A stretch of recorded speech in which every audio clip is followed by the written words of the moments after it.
Thanks for joining. Okay.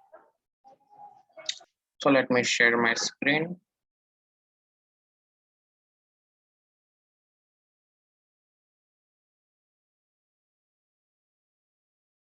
Okay, is my screen visible to everyone?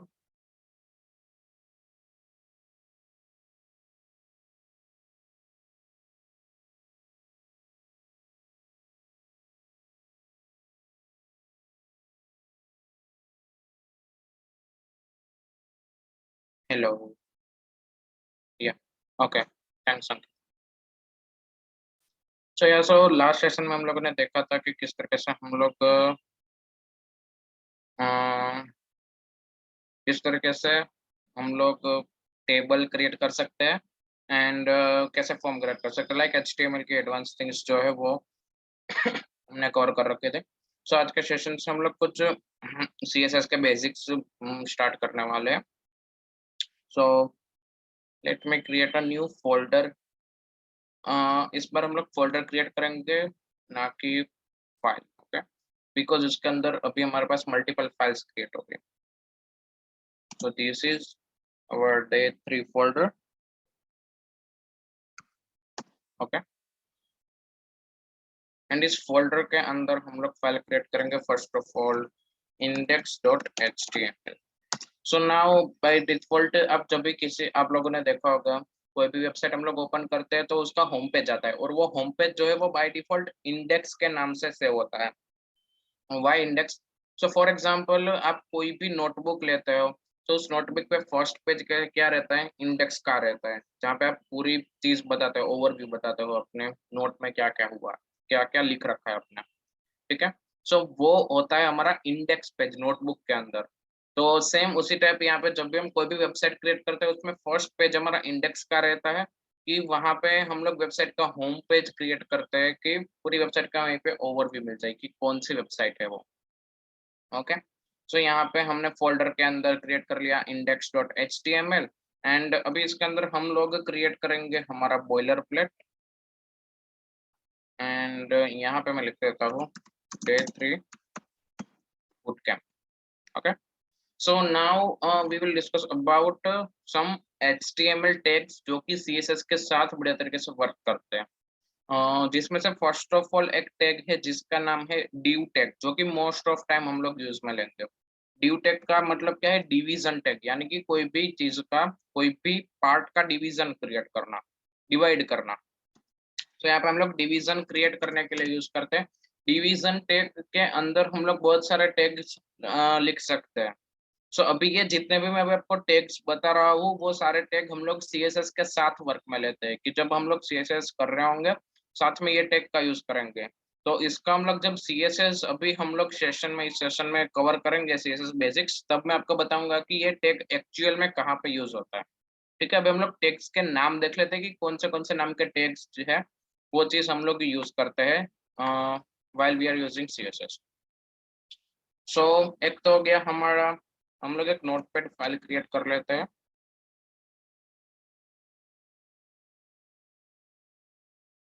Yes,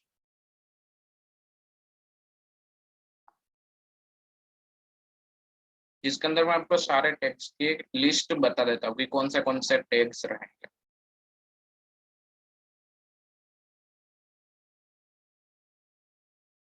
या I am really sorry guys, मैं वो notepad close कर रहा था and yeah no there is not network issue, but notepad close कर रहा था and like by mistake zoom close हो चुका. So yeah, I guess now my screen is visible. If visible, please confirm.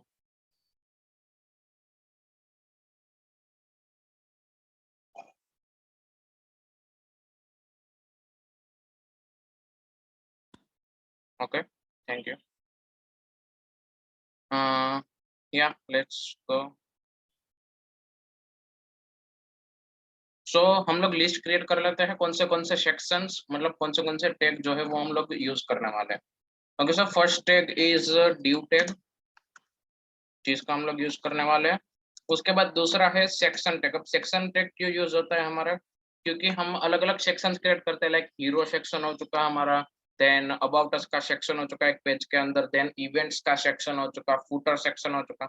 सो मतलब footer का तो अलग tag है, बट ये जो बीच के सेक्शंस है, हेडर एंड फुटर के बीच में जितने भी सेक्शंस आते हैं, उन सारे सेक्शंस को लिखने के लिए हम लोग सेक्शन टैग का यूज करते हैं।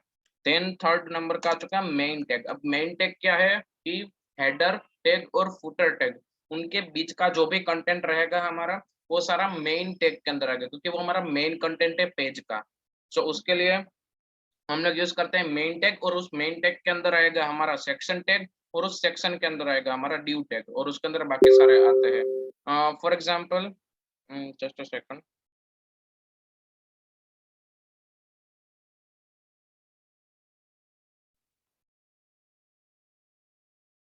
या सो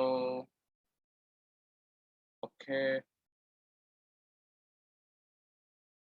आई एम रियली सॉरी, सब कुछ मैशअप हो रहा है अभी लैपटॉप में।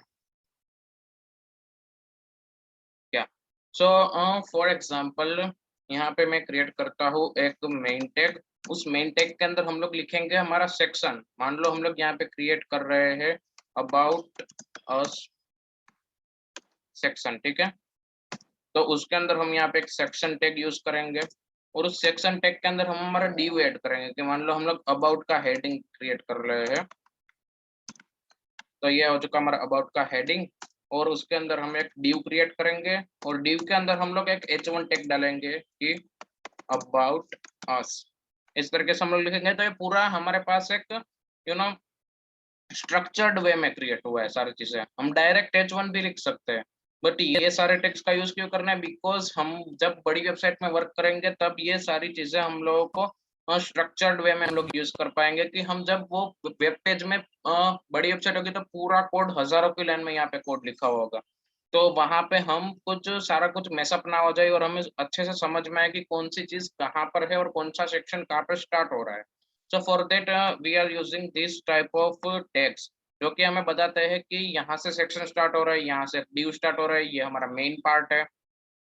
तो उस तरीके से हम लोग ये सारे टैग्स का यूज करते हैं। अब अगर आप हम लोगों को हेडर क्रिएट करना है, तो उसके लिए यहाँ पे अलग से टैग है हेडर नाम का। उसके बाद फुटर क्रिएट करना है, तो फुटर के लिए अलग से टैग है फुटर नाम का। ये इन लोगों का इन टेक्स्ट, इन सारे टेक्स्ट के अंदर कोई डिफरेंस नहीं है, सिर्फ नाम का ही डिफरेंस है, बट वो सारे इसलिए यूज करते हैं कि कोडर को, जो कोडिंग कर रहे प्रोग्रामर है, उसको पता चले कि कौन सा सेक्शन, कौन सा पार्ट कहाँ से स्टार्ट हो रहा है, ठीक है। तो ये सारे भी अगर आप लोग इन फ्यूचर कोई कंपनी में वर्क कर रहे हो, कोई इंटर्नशिप कर रहे हो, सो दिस इज गुड प्रैक्टिस कि आप ये सारे टेक्स्ट का यूज करके वेबसाइट को क्रिएट करो। जब हम लोग लास्ट में प्रोजेक्ट क्रिएट करेंगे तब भी हम इसी तरीके से स्ट्रक्चर्ड वे में क्रिएट करेंगे, कि लाइक हम लोगों को पता चले कि किस तरीके से रियल में इंडस्ट्री में वर्क कैसे होता है। ओके, तो इस तरीके से ये सारे टैग्स है, उसको हम लोग यूज करते हैं। अब हम लोग आते हैं सी एस एस की तरफ। सो सी एस एस का फुल फॉर्म होता है कास्केडिंग स्टाइल शीट, जिसमें एक वर्ड आया स्टाइल। सो स्टाइल का मतलब आप समझ चुके होंगे कि वेब पेज को स्टाइल करना है, उसको डिजाइन करना। तो उसके लिए हम लोग यहाँ पे सी एस एस का यूज करते हैं।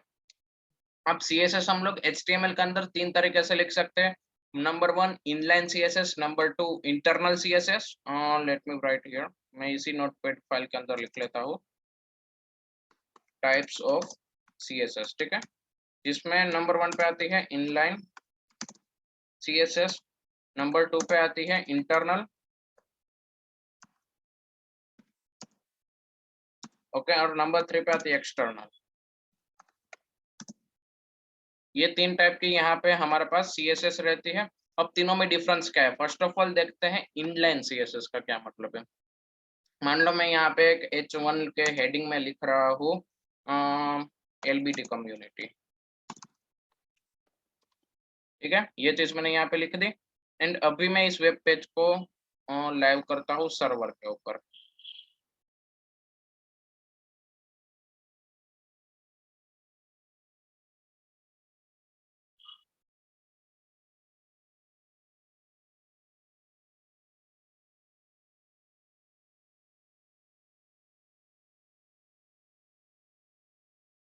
उनको तो यहाँ पे ये चीज ओपन हो चुकी है, यहाँ पे लिखा है LBT कम्युनिटी। ओके तो अब मान लो मेरे को इसको स्टाइल करना है, मेरे को इसी स्पेशली इस टैग को ही स्टाइल करना है, पूरी बॉडी को स्टाइल नहीं करना है। लाइक फॉर एग्जांपल यहाँ पे मैं कुछ पैराग्राफ में लिख लेता हूँ, मैंने कुछ मान लो 40 वर्ड्स का एक पैराग्राफ मैंने लिख दिया यहाँ पे। तो इस तरीके से अब ये एक फीचर है वीएस कोड का कि आप लोरेम लिखोगे और उसके बाद जितने भी वर्ड्स का आपको पैराग्राफ चाहिए वो ये ऑटोमेटिक जनरेट करके देगा। Okay please don't turn on it, let me disable it.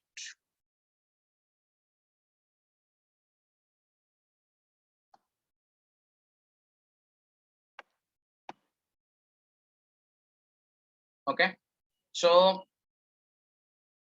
इस तरीके से हम लोगों ने एक यहाँ पे हेडिंग लिखा और उसके बाद एक पैराग्राफ लिखा। तो ये यहाँ पे हमें वेब पेज में कुछ इस तरीके से दिख रहा है। अब मान लो मेरे को सिर्फ ये हेडिंग को एक रेड कलर देना है, तो उसके लिए यहाँ पे इनलाइन सीएसएस का यूज होता है कि सिर्फ आप हेडिंग को ही दे सकते हो। तो यहाँ पे मैं लिखूंगा स्टाइल एंड उसके बाद मैं इसको कलर देना चाहता हूँ, जस्ट अ सेकंड, कलर देना चाहता हूँ मैं रेड। ठीक है, ये मैंने लिख दिया यहाँ पे। तो अभी ये जो या सो ये जो एलबीटी कम्युनिटी लिखा है इसको रेड कलर मिल चुका है। तो इस तरीके से इनलाइन सीएसएस का यूज करके आप यहाँ पे जो है यूजिंग इनलाइन सीएसएस आप किसी भी स्पेसिफिक टैग को आप यहाँ पे दे सकते हो स्टाइल, वो भी एचटीएमएल फाइल में रह कर ही। दूसरा मान लो मेरे को इसको स्टाइल देना है, इसका बैकग्राउंड कलर मेरे को चेंज करना है, बैकग्राउंड कलर मेरे को कर देना है येलो। ठीक है, तो इसको मैंने कर दिया येलो एंड तो इसको लग चुका है बैकग्राउंड कलर, इसको येलो मिल चुका है। तो इस तरीके से हम लोग यहाँ पे यूजिंग इनलाइन सीएसएस यहीं पे ही स्पेसिफिक टैग को हम लोग एचटीएमएल में रहकर ही दे सकते हैं सीएसएस। ठीक है, अब मान लो इंटरनल सीएसएस नेक्स्ट पार्ट आता है। ये हो चुका हमारा इनलाइन, अब आ रहा है हमारा इंटरनल सीएसएस। तो इंटरनल सीएसएस का क्या मतलब रहता है? फर्स्ट ऑफ ऑल मैं जो इनलाइन सीएसएस है इसको रिमूव कर देता हूँ।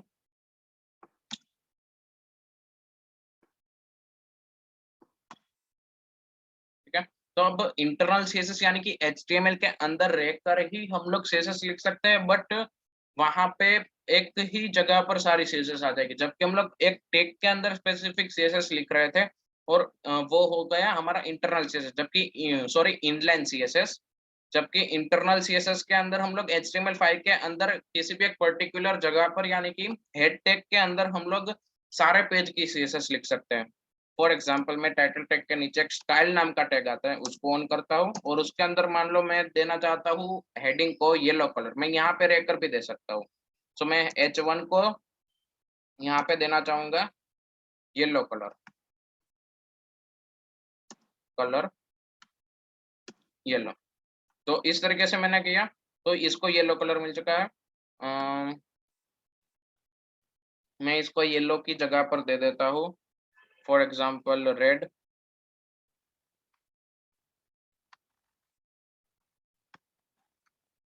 रेड दे दिया मैंने, सो अभी इसको रेड कलर मिल चुका है। तो इस तरीके से आप यहाँ पे जो है वो यूजिंग इंटरनल सीएसएस एक ही एचटीएमएल फाइल के अंदर ही स्टाइल टैग के अंदर सीएसएस दे सकते हैं। तो अब इसमें सिंटेक्स क्या रहेगी हमारी कि यहाँ पे सबसे पहले जिस टैग को हमें देना है वो टैग का नाम देना आएगा करली ब्रेसेस और उसके बाद जो प्रॉपर्टी है वो एंड उसको कौन सा हमें कलर देना है वो। ठीक है, इस तरीके से ये पूरी हमारी सिंटेक्स रहेगी। सो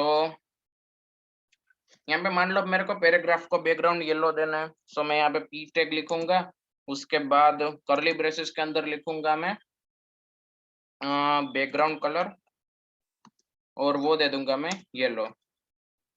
सो अभी इसको बैकग्राउंड कलर येलो मिल चुका है। तो ये ग्लोबली हो चुका कि एचटीएमएल फाइल के अंदर ही हम लोग यहाँ पे इन दोनों को सीएसएस दे रहे हैं।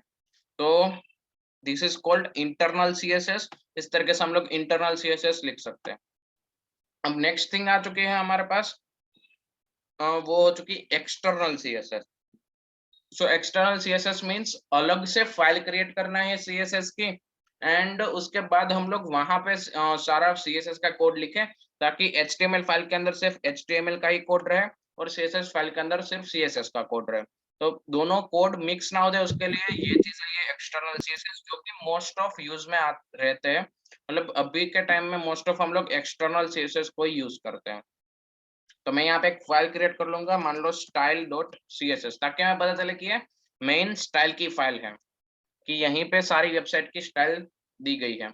अब यहीं पे भी सेम चीज रहेगी कि H1 को मैंने दे दिया मान लो कलर ब्लू, ब्लू दे दिया। एंड पैराग्राफ को मैंने दे दिया मान लो background colour, for example aqua दे दिया। ठीक है, तो इस तरीके से हो चुका है। बट अभी यहाँ पे हमको डिफरेंस वो नहीं दिखेगा, क्योंकि हमने पहले इंटरनल CSS ऐड कर रखी है। तो उसके लिए पहले रन होगी इंटरनल CSS, हमें उसको निकालना पड़ेगा। अब हमने उसको निकाल दिया, तो यहाँ पे पूरी CSS गायब हो चुकी है, बट हमने जो ये दूसरी style.css वाली फाइल में जो कलर दिया है वो चीज यहाँ पे भी रन नहीं हो रही है। सो वो क्यों रन नहीं हो रही? क्योंकि हमने CSS वाली फाइल को HTML वाली फाइल से लिंक नहीं करा है, कि उसको HTML को बताया नहीं है कि तेरे को इस जगह से CSS लेनी है। ठीक है, तो उसके लिए हमें इसको लिंक करना पड़ेगा। तो लिंक करने के लिए लिंक टैग है हमारे पास, तो जस्ट टाइप लिंक्स जेम CSS। तो यहाँ पे हमारी स्टाइल की फाइल जो है वो लिंक हो चुके हैं। एंड अब आप देख सकते हो यहाँ पे इसको ब्लू कलर भी मिल चुका है, एंड यहाँ पे इसको एक्वा कलर बैकग्राउंड में भी मिल चुका है। ठीक है, तो ये हो चुकी हमारी एक्सटर्नल CSS की, जिसको हमें HTML फाइल के अंदर लिंक टैग से उसको अटैच करना है। ठीक है, तो इस तरीके से हम लोग 3 टाइप के CSS लिख सकते हैं। इनलाइन में हम लोग उसी टैग के अंदर लिखेंगे, उसी लाइन के अंदर। इंटरनल के अंदर हम लोग हेड टैग के अंदर यहीं पे CSS टैग मार के लिख सकते हैं। एक्सटर्नल में हम लोग दूसरी फाइल क्रिएट करके HTML में उस फाइल को लिंक कर सकते हैं। ठीक है, तो इस तरीके से हम लोग यहाँ पे जो है CSS को लिख सकते हैं। अब CSS में कुछ कुछ चीजें हैं, मान लो अब आपने इसको बैकग्राउंड कलर तो दे दिया है। अब मान लो आप लोगों को इसको देना है फॉर एग्जांपल H1 को फ़ॉन्ट साइज ज़्यादा बड़ी करनी है, तो उसके लिए यहाँ पे फ़ॉन्ट साइज नाम की प्रॉपर्टी है। मान लो मैंने दिया 30 पिक्सल, तो इसकी साइज बढ़ के 30 पिक्सल, सॉरी ये तो थोड़ी सी कम हो चुकी है, तो मैं इसको 50 पिक्सल कर देता हूँ, तो इसकी साइज बढ़ के हो जाएगी 50 पिक्सल। ठीक है, तो इसी फ़ॉन्ट की प्रॉपर्टीज है, जिससे आप फ़ॉन्ट साइज बड़ा घटा सकते हो। फ़ॉन्ट का वेट आपको बढ़ाना है, फ़ॉन्ट वेट मान लो आपको इसको कर देना है 900, ताकि ये सबसे ज़्यादा बोल्ड हो जाए। ठीक है, तो ये 900 मैक्सिमम रहता है। मान लो आपको इसको घटा के करना है 500, तो ये 500 हो चुका है, इसकी बोल्डनेस जो है वो कम हो चुकी है। ठीक है, अब मान लो आपको इसको बॉर्डर देनी है आसपास, तो आप उसको बॉर्डर दे सकते हो। मान लो बॉर्डर दे दी मैंने 2 pixel, solid, sorry, solid and red, तो ये उसको आसपास में बॉर्डर मिल जाएगी। ये पूरे टेक्स्ट को यहाँ से शुरू होके पूरे टेक्स्ट को यहाँ पे बॉर्डर मिल चुकी है। ठीक है, तो इस तरीके से आप इसको बॉर्डर भी दे सकते हैं। बॉर्डर में क्या क्या प्रॉपर्टीज है वो मैं दिखाता हूँ। बॉर्डर में आप सॉलिड के जगह पर आप डॉटेड भी डाल सकते हो, कि आपको डॉटेड बॉर्डर मिले। सो अब आप देख सकते हैं कि डॉट्स हुए हैं। ठीक है, तो इस तरीके से आप देख सकते हैं यहाँ पे डॉट्स है, सॉरी कुछ ज्यादा ही हो गया। तो यहाँ पे डॉटेड हो चुका है, देन आता है हमारे पास डैश्ड, कि वो डैश हुआ मिला, डॉट की जगह पर वहां पे डैश हो जाएगा। तो इस तरीके से डैश्ड बॉर्डर मिल जाए। अब यहाँ पे कलर भी आप कुछ भी रख सकते हो। मान लो यहाँ से कलर पिक कर से आपने कोई भी पिक करा, मान लो ये वाला कलर पिक कर दिया, तो वो वाला कलर इसको मिल जाएगा। तो अब ये कलर पिकर आप लोगों को VS कोड के अंदर ही मिल जाता है, कि आपको जो भी कलर चूज करना है आप यहीं से पिक कर लो एंड उसको सेट कर दो, तो वो कलर इसको मिल जाएगा। ठीक है, तो इस तरीके से आप यहाँ पे CSS ऐड कर सकते हो। ये हो चुकी है हमारी बॉर्डर की प्रॉपर्टी। देन हम लोग आगे बढ़ते हैं विड्थ एंड हाइट की ओर, जो कि बहुत ज्यादा मेन चीज है वेब डेवलपमेंट में फ्रंट एंड के लिए। तो मान लो मैंने यहाँ पे एक div क्रिएट किया है, उस div को मैंने अभी कुछ भी नहीं लिखा उस div के अंदर, फिर भी मैं इसको एक सर्कल क्रिएट, इसका मैं एक सर्कल क्रिएट कर सकता हूँ, इसको मैं कलर दे सकता हूँ यूजिंग CSS। और ठीक है, तो मैं यहाँ पे एक div ले रहा हूँ जिसकी मैं विड्थ उसकी कर रहा हूँ मान लो 5 फॉर एग्जांपल 500 पिक्सल, एंड उसकी मैं हाइट कर रहा हूँ 500 पिक्सल। ठीक है, तो अब ये यहाँ पे div बन चुका है 500 पिक्सल का, बट वो हमें दिख नहीं रहा है, 500 पिक्सल ज्यादा हो चुका है, मैं इसको 200 कर देता हूँ। उसने स्पेस रोक लिया है यहाँ पर 200 पिक्सल की, बट वो हमें अभी दिख नहीं रहा है बिकॉज हमने उसको कलर नहीं दिया हुआ है। तो मैं इसको कलर दूंगा, फॉर एग्जाम्पल बैकग्राउंड कलर में इसको दे रहा हूँ मान लो रेड। ठीक है, तो ये हो चुका हमारा div। आई गेस यहाँ पे हमने 2 div क्रिएट करके रखे हैं। आई डोंट नो व्हाई यहाँ पे 2 बार स्क्वायर आ रहा है, बिकॉज p के बाद भी एक और बार स्क्वायर आ रहा है।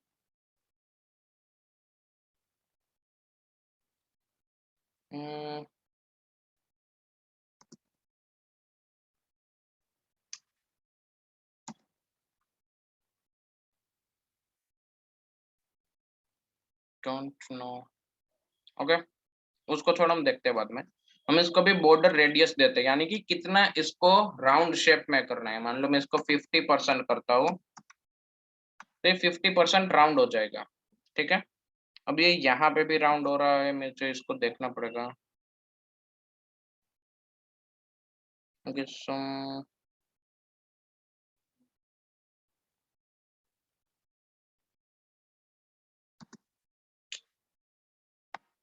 let me delete comment out these things। अब फिर भी ये 2 आ रहा है।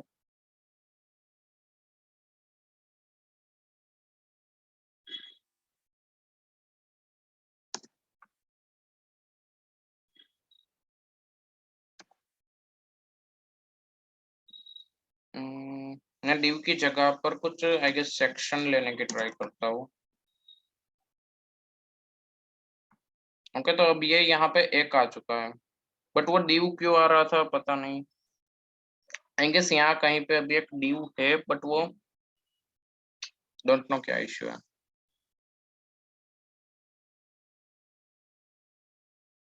मैं इसको भी रिमूव कर देता हूँ, इसकी जगह पर सेक्शन लिख देता हूँ। ठीक है, सो आई गेस इश्यू सोल्व किया। यहाँ पे अब इस तरीके से आप सर्कल क्रिएट कर सकते हो। अब इस तरीके से आप कोई भी शेप यहाँ पे क्रिएट कर सकते हो यूजिंग CSS। आपको इसको जितना भी बॉर्डर रेडियस देना है उतना बॉर्डर रेडियस दे सकते हो। अब फॉर एग्जांपल हम लोग यहाँ पे एक छोटा सा सेक्शन क्रिएट करने की ट्राई करते हैं, एंड सॉरी बट मुझे आज का सेशन थोड़ा सा अर्ली खत्म करना पड़ेगा, बिकॉज यहाँ पे there is no electricity at my home and laptop की बैटरी थोड़ी सी लो है इसलिए। सो हम लोग जल्दी से एक सेक्शन क्रिएट कर लेते हैं अबाउट अस जैसा। ठीक है, सो मान लो मैं यहाँ पे एक सेक्शन लेता हूँ, इस वाले सेक्शन को मैं अभी हटा देता हूँ। उस सेक्शन के अंदर मैं यहाँ पे एक H1 लेता हूँ,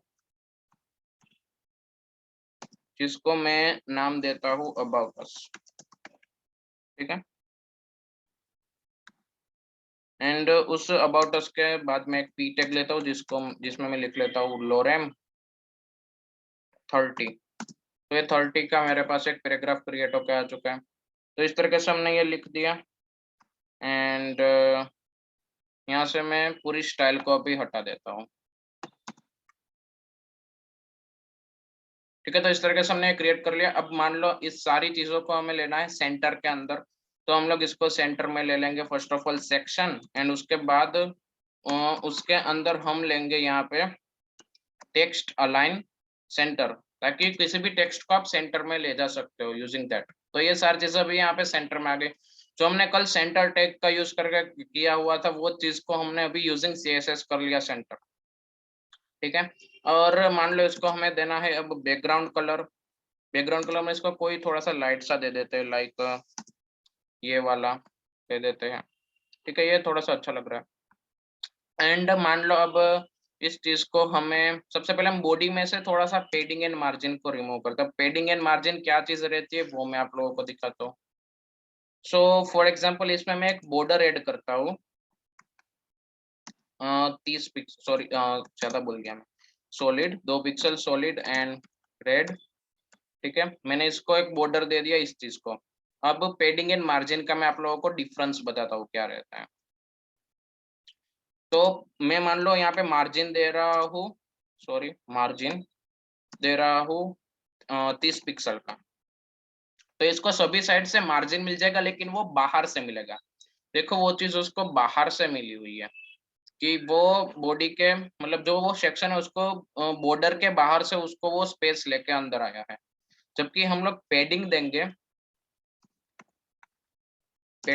30 पिक्सल का, तो वो बॉर्डर के अंदर लगेगा। एज यू कैन सी वो बॉर्डर के अंदर चल रहा है। पेडिंग जो है वो आप किसी भी सेक्शन को अंदर से दे सकते हो, एंड जो मार्जिन होगा वो उसको उसकी बाहर से दे सकते हो, उस सेक्शन के बाहर से लगेगा वो। ठीक है, तो ये चीज रहती है margin and पेडिंग। And by default किसी भी वेब पेज के अंदर थोड़ा सा मार्जिन एंड पेडिंग लगा ही रहता है। जैसे कि आप देख सकते हो ये पूरा ब्राउजर में स्क्रीन में टच नहीं हो रहा है, थोड़ा सा अंदर की ओर है, तो उसको हमें रिमूव करना पड़ेगा। तो उसके लिए मैं यहाँ पे मार्जिन दे दूंगा 0 एंड पेडिंग भी दे दूंगा 0। ठीक है, तो ये पूरा हमारा पेडिंग एंड मार्जिन जो है वो रिमूव हो चुका है और ब्राउजर में टच हो चुका है। ठीक है, तो अभी हम लोग यहाँ पे ऐड करते हैं मान लो थोड़ा सा इसको ही हम लोग थोड़ा सा पेडिंग देते हैं इस सेक्शन को, कि 20 पिक्सल का पेडिंग दे दिया इसमें। देखो कुछ इस तरीके से बन चुका है। अबाउट अस को हमें थोड़ा सा एडिट करना है, तो उसके लिए हम जाएंगे H1 में। H1 का हम लोग बैकग्राउंड कलर कर देंगे थोड़ा सा, ये जो ये वाला कलर है उससे थोड़ा सा हम लोग डार्क करेंगे। जो हमने बैकग्राउंड में दिया हुआ है उनसे थोड़ा सा हम इतना डार्क कर देंगे। एंड ये कुछ इस तरीके से लग चुका है, और इसकी पेडिंग एंड मार्जिन हम लोग 0 कर देंगे। मार्जिन 0 एंड पेडिंग हम लोग 2 या फिर 5 पिक्सल का रख सकते हैं। ठीक है, तो ये कुछ इस तरीके से हमारा बन चुका है। तो फिर ये ऐसा हो चुका। एंड यहाँ पे पेडिंग जो है ये दे रखा है हमने, इसलिए ये आई गेस टच नहीं हो रहा है। यस, अब ये ऊपर भी टच हो चुका है। तो हम लोग अभी टॉप में ही मार्जिन देंगे, पेडिंग देंगे थोड़ा सा सेक्शन को। तो उसके लिए हम पेडिंग टॉप यूज कर सकते हैं, और उसको हम लोग 20 पिक्सल दे देंगे, तो ऊपर से ही पेडिंग मिलेगा, आजू बाजू से यहाँ पे पेडिंग नहीं मिलेगा। ठीक है, और ये जो पैराग्राफ है उसको हम थोड़ी सी फॉन्ट साइज उसकी बड़े करेंगे, तो उसको हम लोग देंगे फॉन्ट साइज एंड वो कर देंगे हम लोग 20 पिक्सल की। तो ये कुछ इस तरीके से बड़ी हो चुकी है, और इसको हम थोड़ा सा और भी ज्यादा हम लोग पेडिंग दे सकते हैं। लाइक पेडिंग हम लोग इसको दे सकते हैं फॉर एग्जांपल 20 पिक्सल। ये थोड़ा सा अंदर की साइड आ जाएगा। सो इस तरीके से आप कुछ ऐसे हमने छोटा सा, मतलब ये इतना अच्छा भी नहीं है बट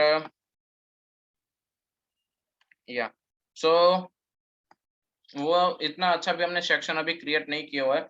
बट फॉर डेमो की सीएसएस किस तरीके से वर्क करती है एचटीएमएल के साथ, उसके लिए हमने ये एक डेमो सेक्शन हमने ये क्रिएट कर लिया है। अब मैं difference between margin and padding, yes okay. So difference between margin and padding, like for example मैं यहाँ से इसको कमेंट कर देता हूँ। अब देखो यहाँ पे हमने कोई भी पैडिंग नहीं दे रखी है। ठीक है, यहाँ पे ये सारी चीजें ऐसी ही है। सो अब मैं अगर इसको मार्जिन दूंगा इस सेक्शन को, मान लो मैंने मार्जिन दिया 20 पिक्सल का। ठीक है, तो ये 20 पिक्सल का मार्जिन इसको आउटर साइड से लग गया है, वो सेक्शन के आउटर साइड से वो थोड़ा सा अंदर की ओर है। ठीक है, जबकि मैं इसको पैडिंग दूंगा तो ये इनर साइड पे लगेगा।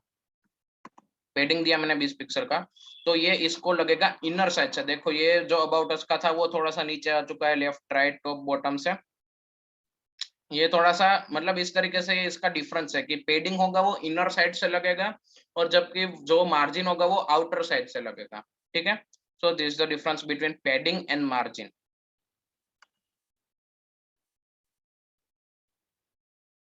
Okay, great. So yes, unfortunately भी और भी चीजें कवर करनी है, बट अनफॉर्चुनेटली बैटरी लो है लैपटॉप के, no there is no electricity at my home. तो सेशन को हम यहीं पे ही एंड करना पड़ेगा। हम और भी चीजें कल थोड़ा सा हम लोग लंबा सेशन ले लेंगे, तो उसमें मोस्ट ऑफ चीजें हम लोग कवर कर लेंगे।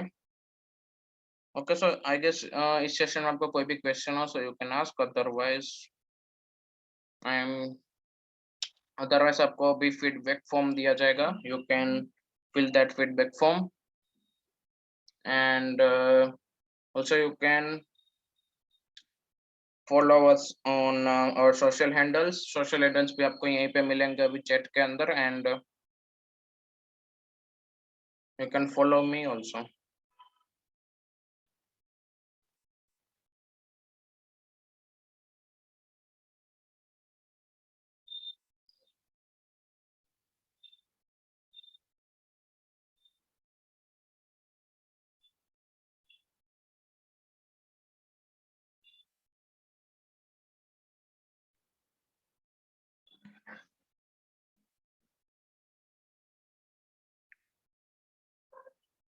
Okay, yeah, so how to import calendar in form. Yeah, so उसके लिए अलग से एक वहाँ पे टाइप आप लोगों को दे रखी है। Let me create a form here. उस फॉर्म के अंदर मैं एक इनपुट क्रिएट करता हूँ। इनपुट के अंदर एक टाइप है जिसका नाम है कैलेंडर। ठीक है, just a second.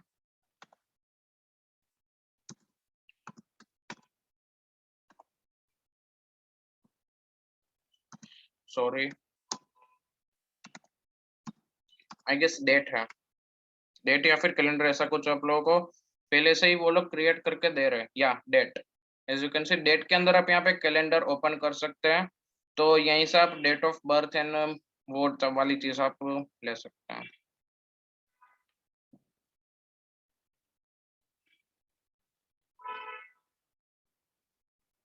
Okay, date,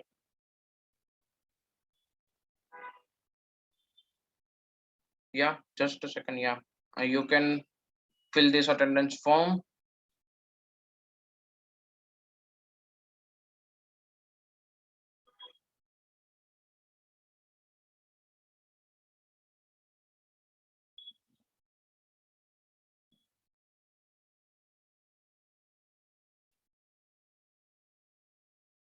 Yeah, sure. Mm, here is the CSS file.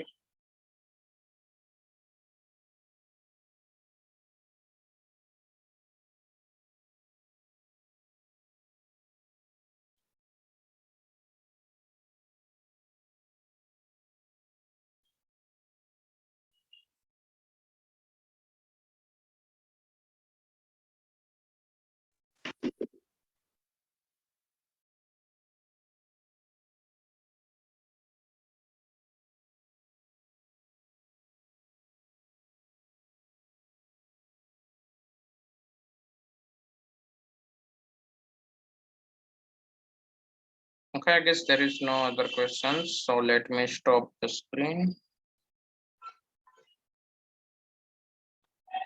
and let's take a screenshot.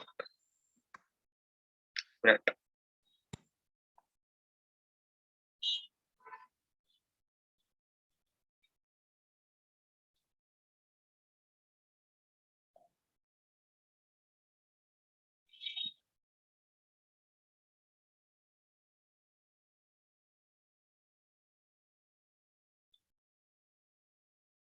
Yeah, and you can also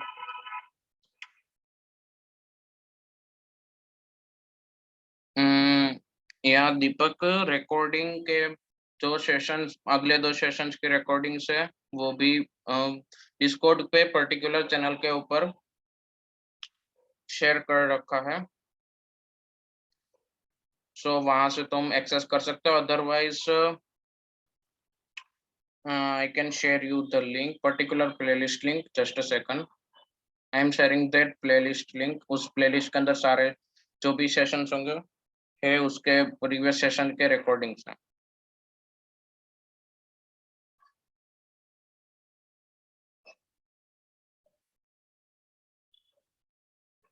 And also you all guys can follow LBT and join our Discord server.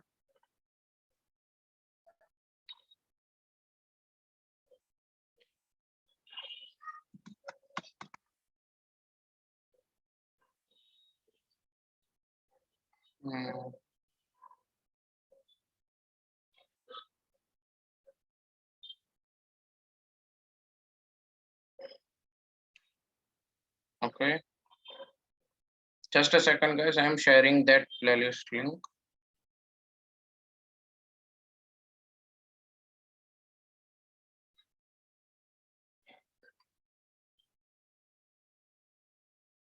Yeah, this one.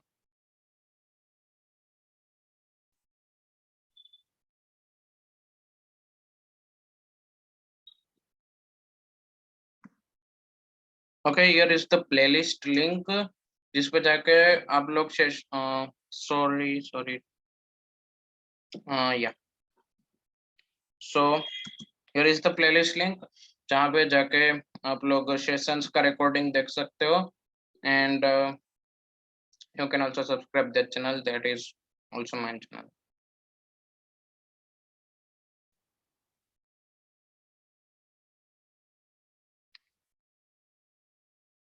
Okay, and don't forget to fill that attendance form.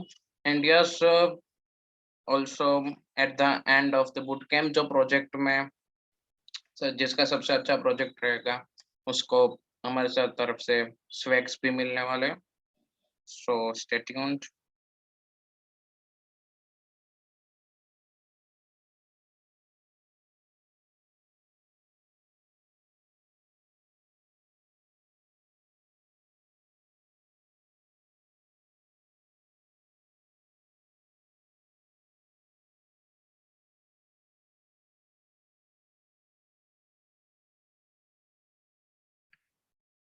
Yeah, there is 3 students will get the swags.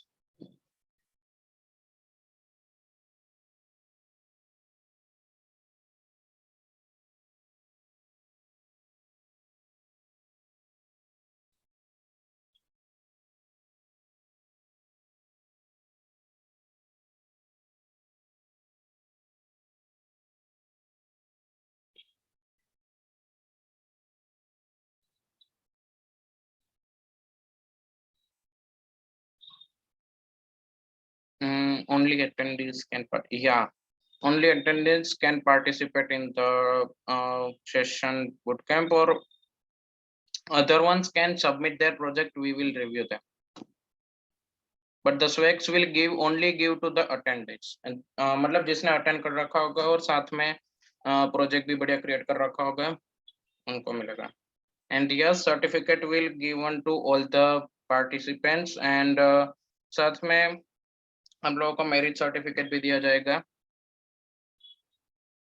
जो quiz में सबसे अच्छी तरीके से जो quiz में first top में आएंगे उन लोगों को भी.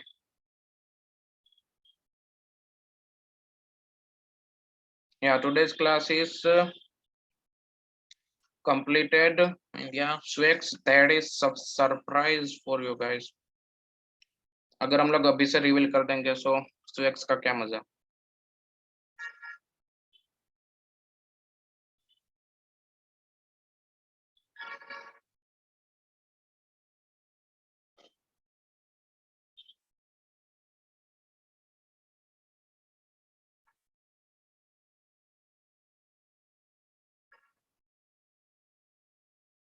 Yeah, okay guys, the session is now ended and yep, suspense. If you want to leave the meeting, you can leave. If you have any kind of questions, so you can start. We will end the meet in few minutes.